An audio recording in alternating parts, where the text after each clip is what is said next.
All right, so hello again. We are going to start with week 2. This video will cover the discussion questions for set 5. I'm so sorry that I did not get this uploaded yesterday, but I was very ill in bed most of the weekend and so I'm a little far behind, but I will get the videos uploaded today for you. I know that you had a quiz on other material, so hopefully you didn't miss anything from yesterday. All right, so jump right into 5. Looks like we are working on 1D motion, continuing to work on 1D motion. Okay, so our question 22, the average person passes out at an acceleration of 7g, which is 7 times gravitational acceleration of Earth.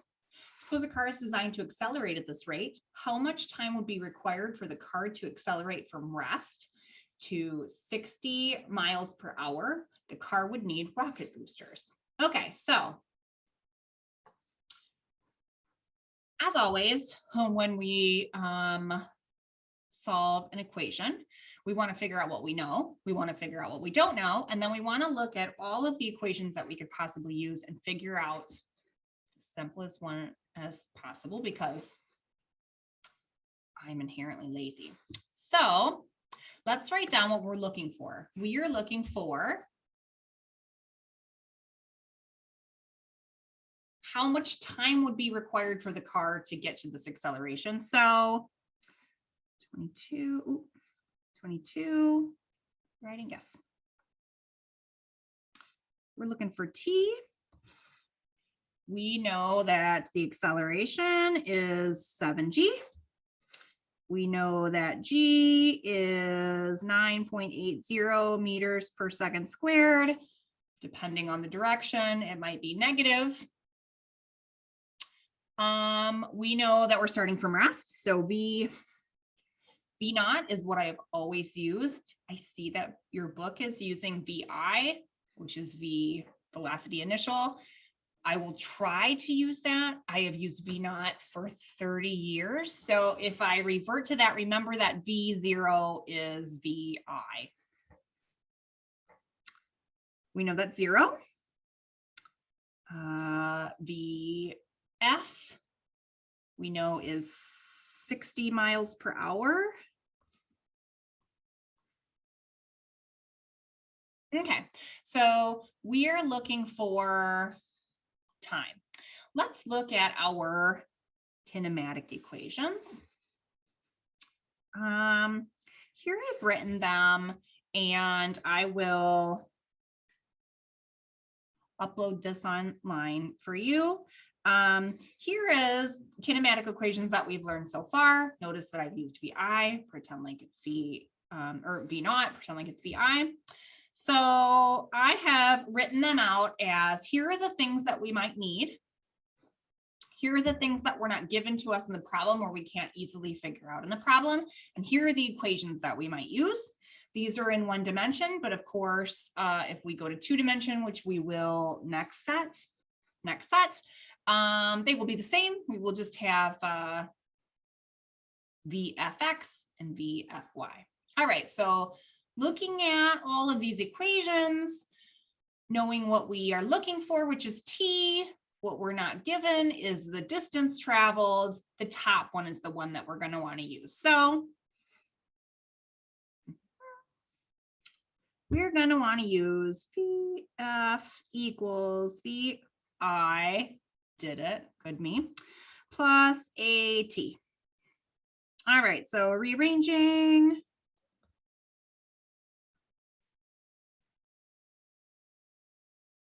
We get 60 miles per hour, but we don't want 60 miles per hour because G is in meters per second. And generally speaking, we want to use SI terms, and SI terms is meters per second.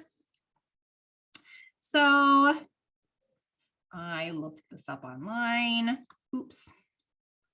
1609.34 miles meters to 1 mile.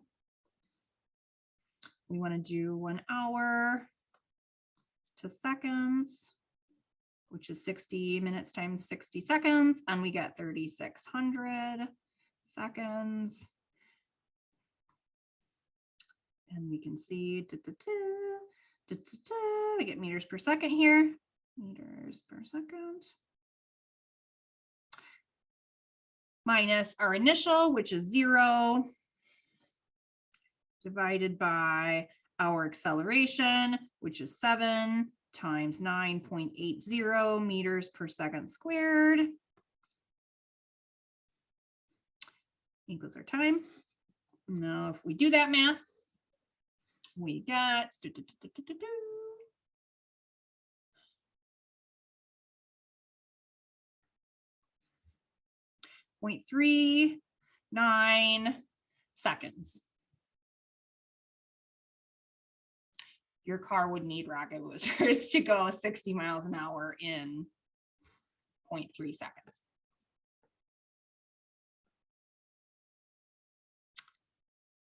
All right, so, oh, there isn't a B. Okay, so that's our answer.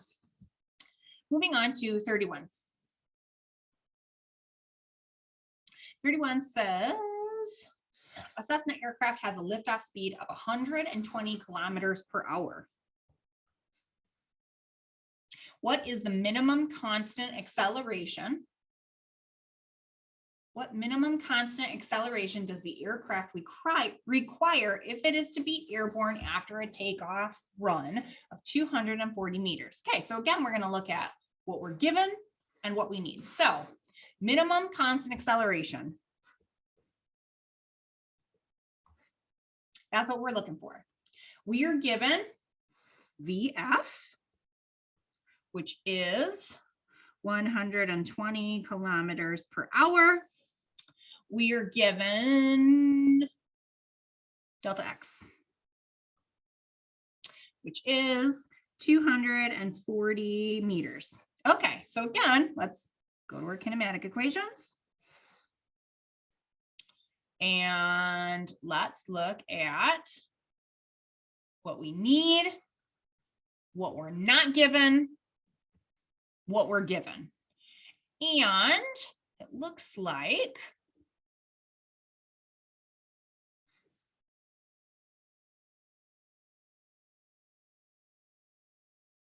the 1, 2, 3, the fourth one is the one that we're looking for. We're not given time, but we're looking for acceleration. Okay, so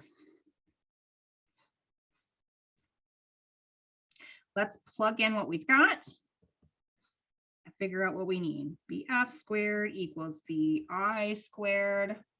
For myself for remembering that so often. A delta X.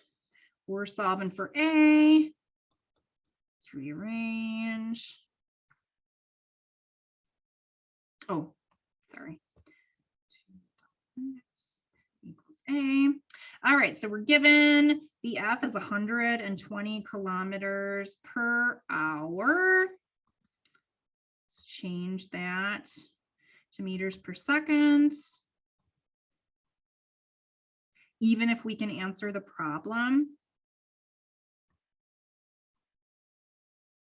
In kilometers per hour or miles per hour, it's good practice just to remember how to convert. And cross, cross, cross, cross. That's how you know you've done it right. We're looking for meters per second. We got it. Initial, we started it at rest. Divided by 2 times delta X, which we're given as 240 meters.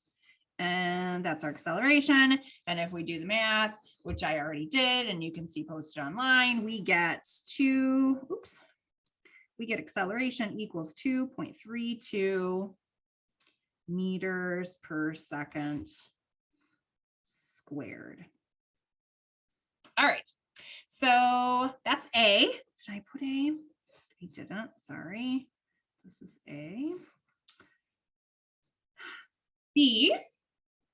How long does it take the aircraft to become airborne? Now we're looking for T. And now we have A, and we have VF, and we have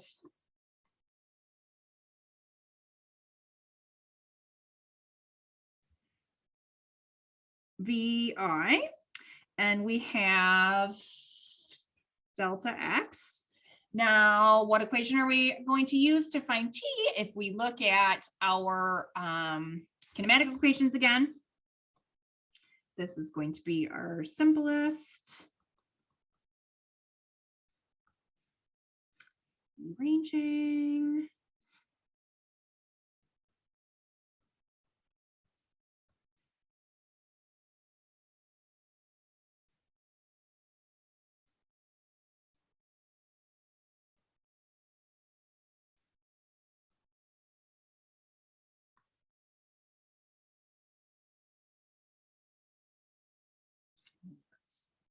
Kilometers per hour, sorry.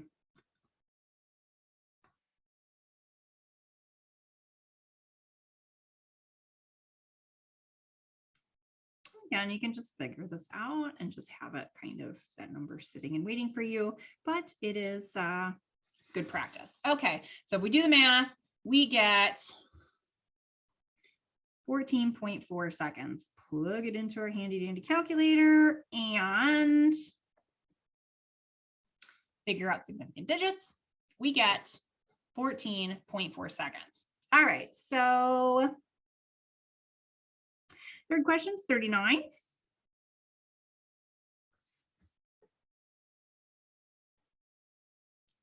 Let's read that here.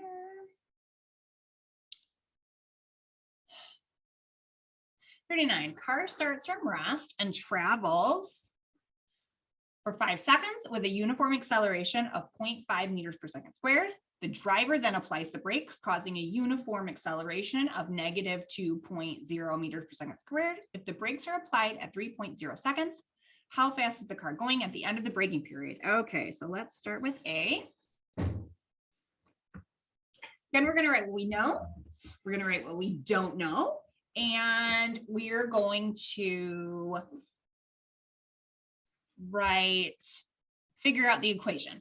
But professor has a little note here that says a V over T curve is always useful. So let's use that instead of just plugging things into equations. I actually have done it both ways online. But since professor has this, let's smack this down and solve using our graph. So we know T equals 5.0 seconds. We know that before braking, we have an acceleration.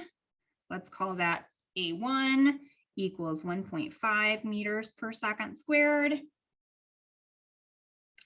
We have let's call it A2,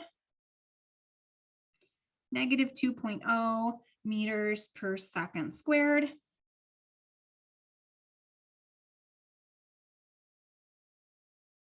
And so this is, let's do TT. Oh, sorry, no, that's going to be T1. That's not total. And T2 is going to be 3 seconds. All right, so let's draw a graph here. Darn it. All right, V over T, T, V. We start from rest, so we're going to start from the origin. And we are going to move with a constant acceleration of 1.5 meters per second squared until 5. So if we start from rest, every second we're going to be going 1.5 meters per second faster. That we can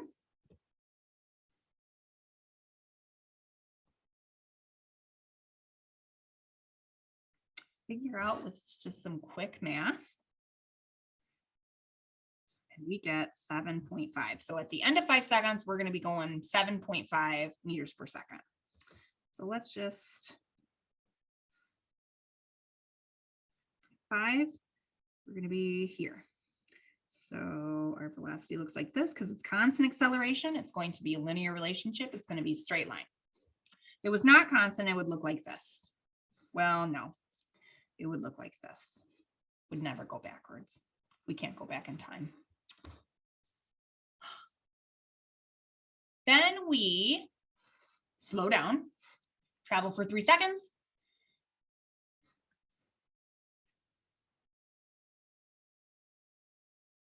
So every second, we're going to be going 2.0 meters per second squared meters per second slower. So if we do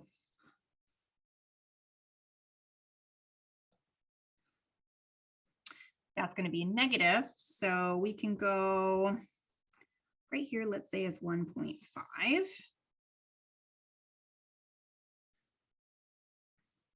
Let's say this is 8 seconds. This graph looks like what we would expect. So if our acceleration is -2, our slope should be steeper. It should slow down faster than it's sped up because the number 1.5 is smaller than 2. So this looks pretty good. All right, so now let's try to solve some questions. How fast is the car going at the end of its braking period? So you want to find this. Now we could plug in equations, or we can just look at the graph and say 1.5. So there we go. And again, like I said, I did both ways online.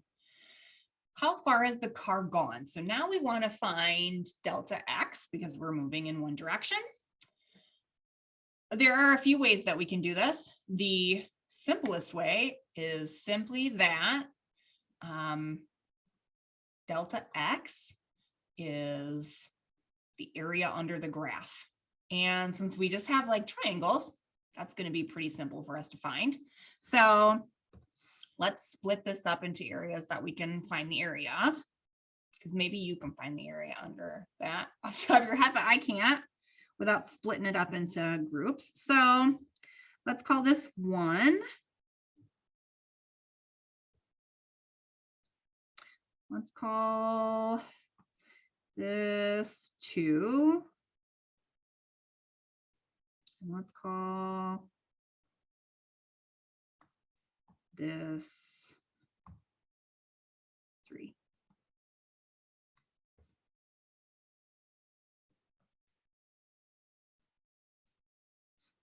B. We're looking for delta x. Oops. Looking for delta x, which is area under the graph. Delta x is going to be the area of 1 plus 2 plus 3. So let's figure out area of 1. 7.5.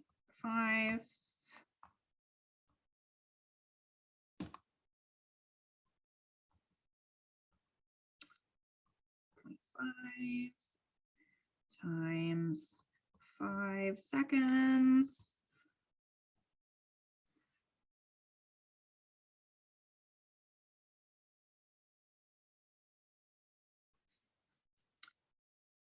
Divided by 2 because it's a triangle, using our calculator.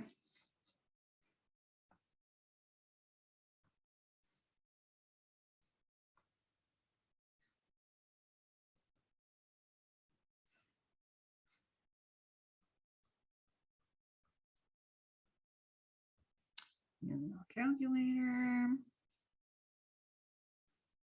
What was our last color? Yellow. And this one we don't have to divide by 2 because it's just a rectangle. And 1.5 times 3 gives us 4.5. Now all we need to do is add these up together and you end up with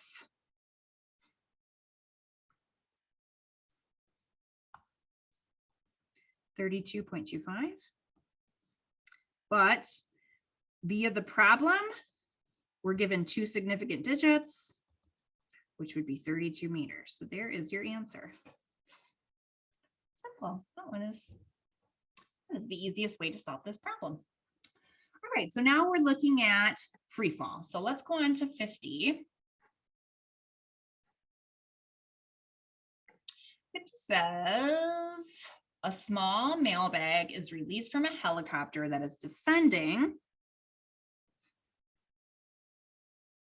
steadily at 1.5 meters per second. After 2 seconds, what is the speed of the mailbag? Okay, let's draw a little picture here. So we've got a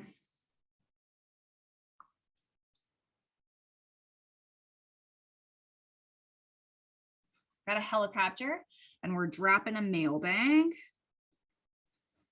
out of the helicopter. Okay, so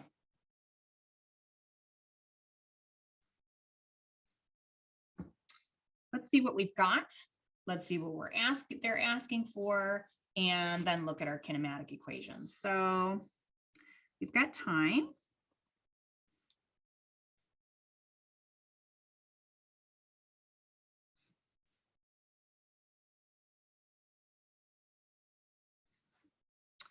We are given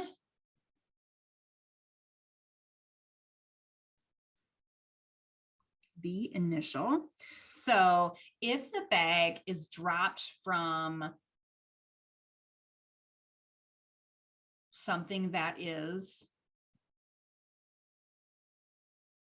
moving, you are then giving that your motion. So if you were in a car and you were to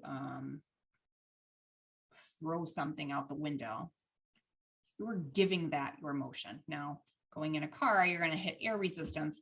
And of course, in these problems, we're saying that there is no air resistance, but your initial velocity of your airbag, your initial velocity of the mailbag is going to be the initial velocity of the helicopter because you're just dropping, you're not throwing it. And that is 1.5 meters per second. We know that the acceleration is going to be 9.80 meters per second squared. And again, it's going to be positive or negative depending on how we set up our problem. And we need VF mailbag.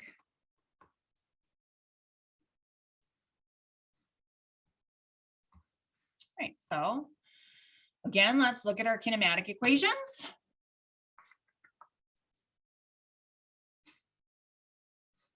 Here we have acceleration, we have initial velocity, we have time, we need final velocity. The one up top looks like it's the easiest to use.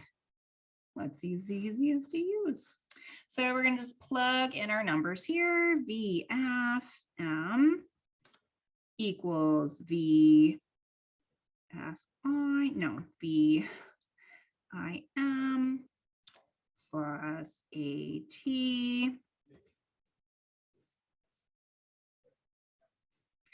equals 1.50 meters per second. So now I am using acceleration as a positive because your initial velocity is also moving downwards. So we could take VI to be negative. We could take acceleration to be negative. Then we would get a negative answer for VF, but really we just wanted to find how it's moving. So we're just going to say it's moving downward. We can say it's moving 21.1 meters per second, which is the answer, downward. Let's look at our numbers and then find out.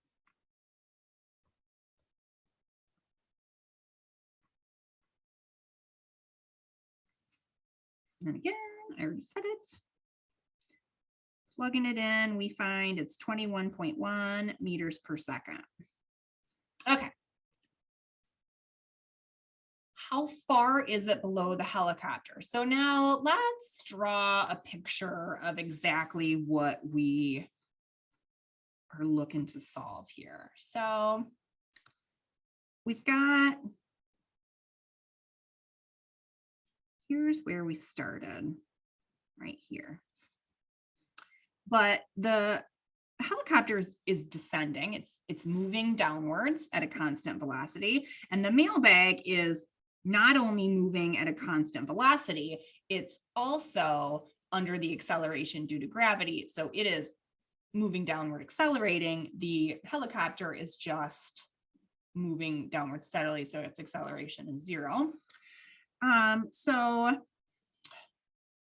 at 2 seconds, both the helicopter and the bag are going to have moved. So here's where we started. Let's see, this is our 0 point.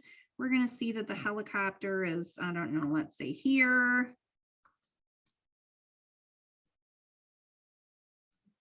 And our mailbag is going to be somewhere here. We are looking for this. This is our delta X that we're looking for. So we need to find delta X helicopter, delta X mailbag, subtract them from each other. So again, if we look at our kinematics equations and the information that we're given, we are going to use this.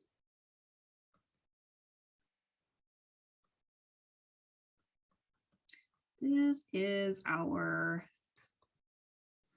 simplest equation to solve using what we're given. All right, so plug in the numbers using our handy dandy calculator, we get 22.6 meters. Now we want to find the helicopter. We're going to use the same equation, but since acceleration is 0, we can just leave off that second point, the 1/2 AT squared. And so we have delta XH is VI HT. And we know that that was 1.50 meters per second times 2.0. And we get, oops, something really ugly we got there. And we get 3 meters. And subtracting, let's say the distance between the two is going to be delta XM minus delta X helicopter, and we get 19.6 meters.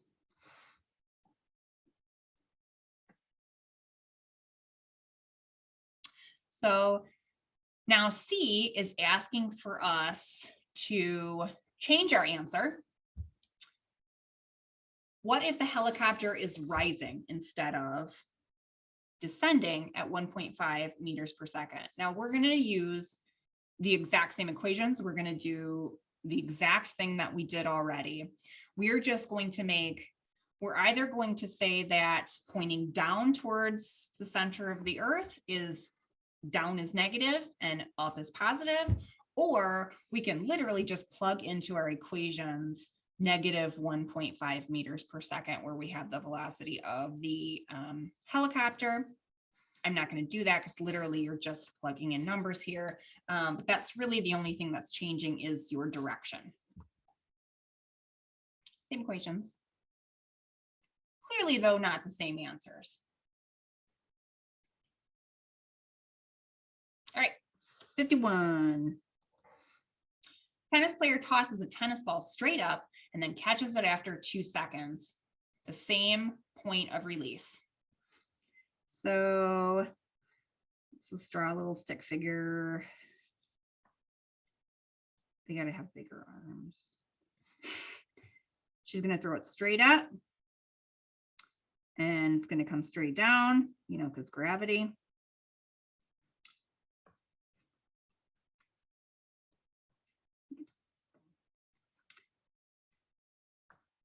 Okay, so what is the acceleration of the ball during its flight? Throwing the ball up, the only acceleration is the acceleration due to gravity, and the acceleration due to gravity is 9.80 meters per second squared towards the center of the earth. So we could say A equals 9.80 meters per second squared. Now you can say towards the center of the earth. You can say negative depending on how you're setting up your axis system. Downward, all of those are valid answers. What is the velocity of the ball when it reaches its maximum height? So let's draw what's happening here. We draw a V over T graph. V over T. This is free fall.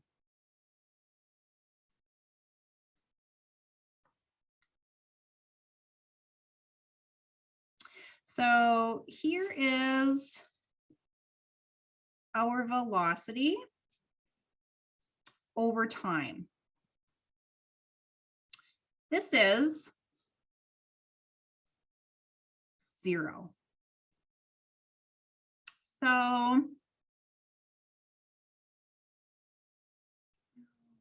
you know what? Let me draw it this way.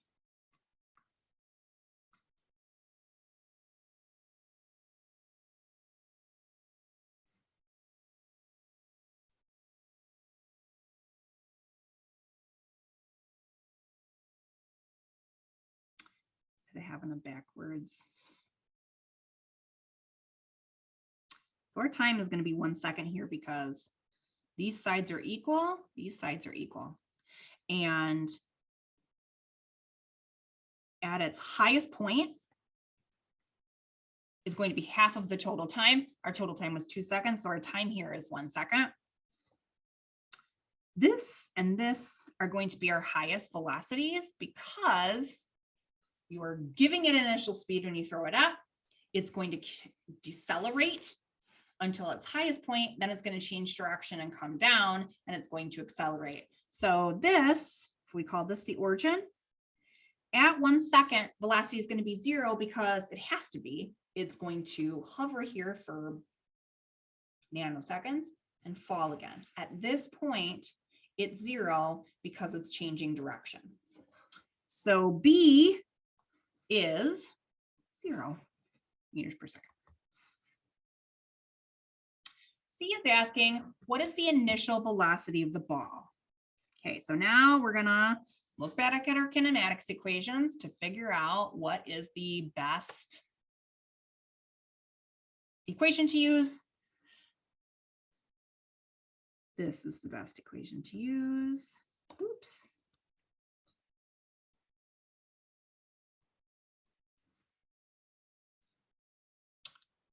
Rearranging.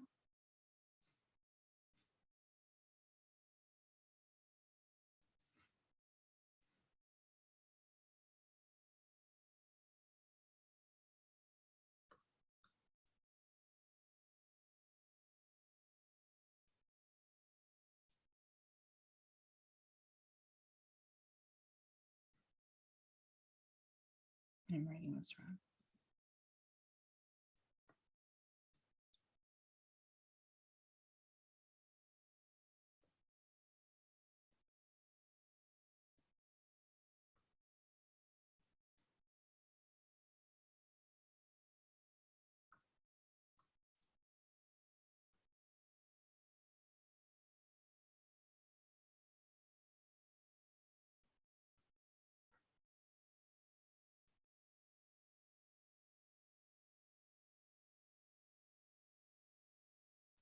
Okay, that's right.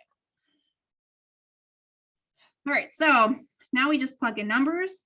We've got the final velocity is 0. We know at its highest point, it's going to be 0 plus 1/2 9.80 meters per second squared times 1 second, and we get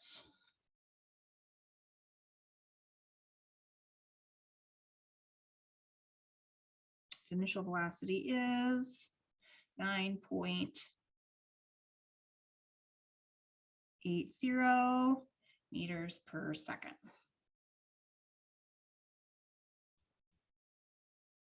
Oh, sorry, this isn't 1, this is 2. Okay, so moving right along.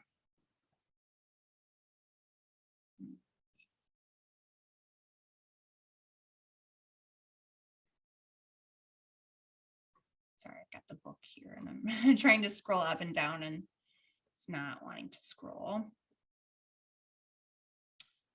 Now I scrolled way too far. Okay. D is the maximum height the ball reaches.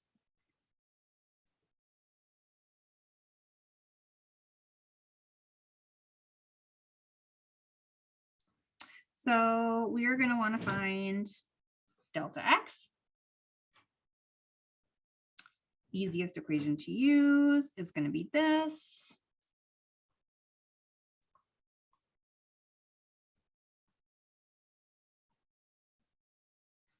Plugging in numbers.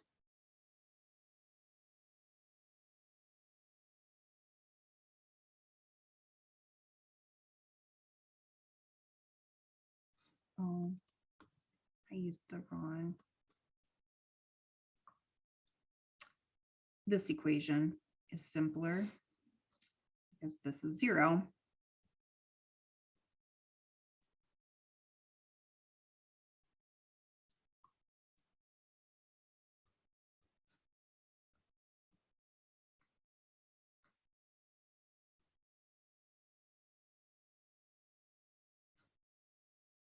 And doing the math, plug it in numbers, using a calculator, we get 4.90 meters.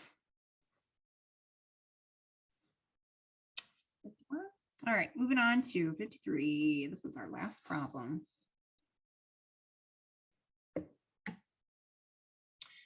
A model rocket is launched straight upward with an initial speed of 50 meters per second. It accelerates with a constant upward acceleration of 2 meters per second squared until its engine stops at an altitude of 150 meters. All right, so let's draw a picture of what is happening to understand this better. So we've got a rocket that is given an initial speed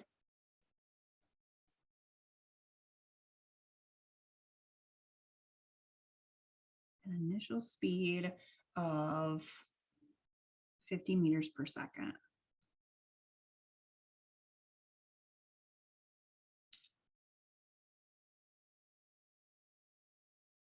It accelerates 2 meters per second squared until its engine stops. So let's say right here, let's say its engine stops. And this is 150 meters. So what's going to happen when the engine stops is that gravity is going to take over and it's going to slowly decelerate it until it stops and then free falls to the ground. So it's going to go up for a little bit more and then it's going to come to the ground. So what can we say about the motion of the rocket after its engine stops? So it's continuing up at 2 meters per second, or accelerating at 2 meters per second squared. At a certain time, the engine's going to stop. It's going to then start decelerating at the rate of 9.80 meters per second squared towards the center of the earth. At a certain point, it's going to stop, fall to the ground.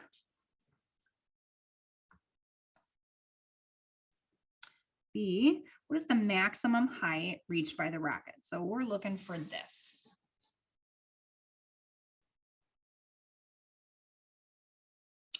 So there are a number of ways to do this. We could make a V over T graph and we could find the area under the graph to find delta X. But let's use equations. This is probably a more difficult method, but I think this is a better method in learning how to figure out what equations you need and how to utilize them appropriately. So B, there are, let's call them different zones here in our picture. So let's say that this is, let's call this zone C. Let's call this zone A. Let's call this zone B. So let's start with zone A. Zone A is when our rocket is accelerating upward at 2.00 meters per second squared. Zone A. We know that acceleration is 2.00 meters per second squared. We'll call that positive, and we'll call gravity negative. We know that we have an initial velocity of 50.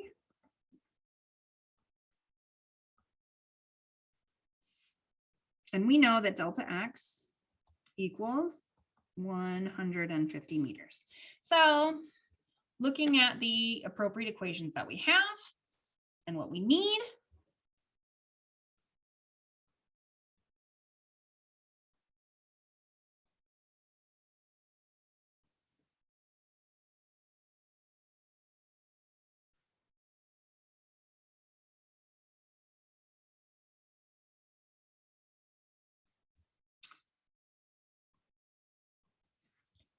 you're going to get a final velocity of 55.7 meters per second. So why are we solving for V in the first section? So what we really need is the addition of zone A and zone B. We know what the delta X is for zone A. We need the delta X for zone B. In order to find that, we need to figure out when it stops, and velocity will be 0. In order to find that, we need to figure out what velocity is when acceleration goes from 2 meters per second to negative 9.8 meters per second. So that is for zone A. Now let's move into zone B, B, purple, zone B. Now we know that the initial velocity for zone B is going to be the final velocity for A. We're going to go right from where A left off into B. We are looking for delta X. We have acceleration, which is negative 9.80 meters per second squared. And we know that our final velocity of B is going to be 0, because at a certain point, we're going to hit 0 and we're going to free fall. At 0 is our maximum height. So again, looking at the equations that we have, simplest way to plug in what we've got, we're going to do VF B squared equals V. Anytime you have an equation where you can plug zeros in, use it.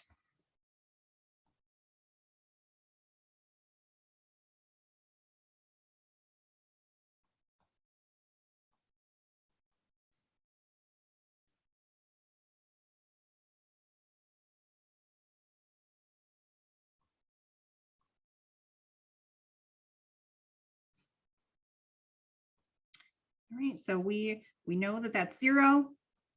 We know that VI we got from, I should make these a little bit smaller here. We know that VI we got from before, and that is 55.7. Second. This is squared to negative 9.80 meters per second squared. And we find that delta X, after we use our calculator, is 158.2901. And adding XA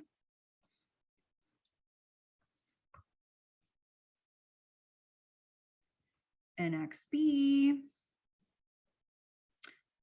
158 is significant digits of this. What was the other one? I forget now. 150. Given on the problem. 150 meters.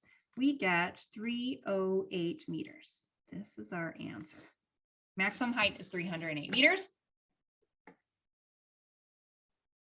Now we're asked to find time.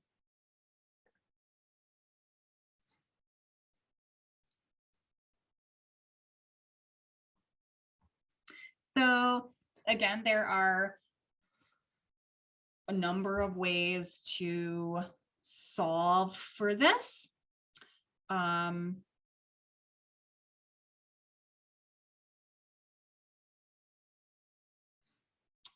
We have different zones, and I think plugging what we have into those zones is our best bet, because we didn't draw V over T graph, which is honestly probably easier, but let's learn to use our equations. So zone A.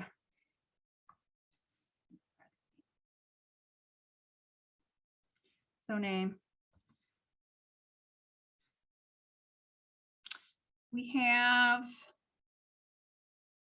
delta X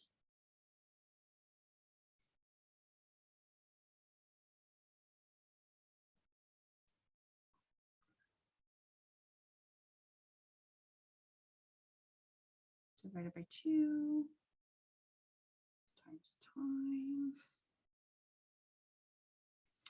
Plugging in our numbers, we get T1 equals 2.83 seconds. Now to zone B.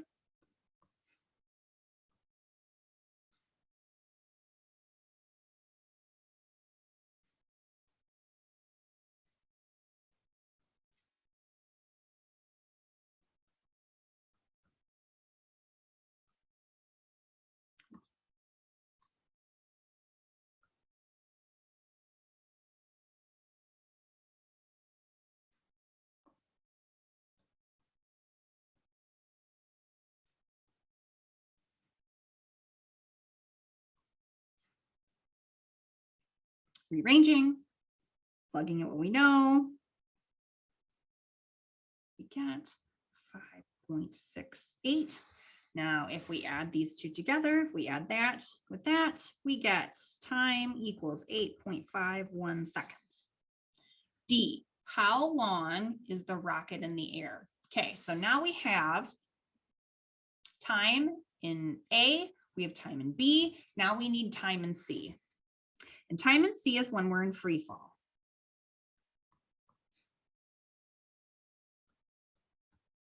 So we know that initial velocity equals 0.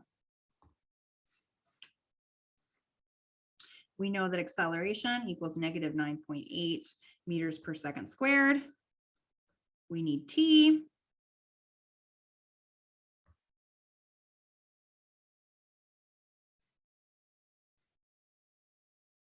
And we know delta X is 308 meters. All right, so looking at the equations we know, the easiest one to use is going to be delta X equals VF plus VI divided by 2 times time. Rearranging, plugging in numbers.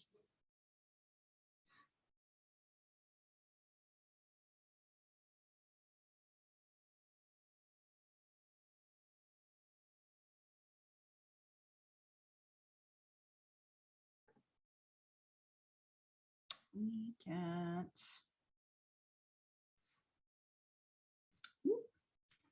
T equals 16.4 seconds. All right, so those are our questions for set 5. I will see you again very shortly for set 6.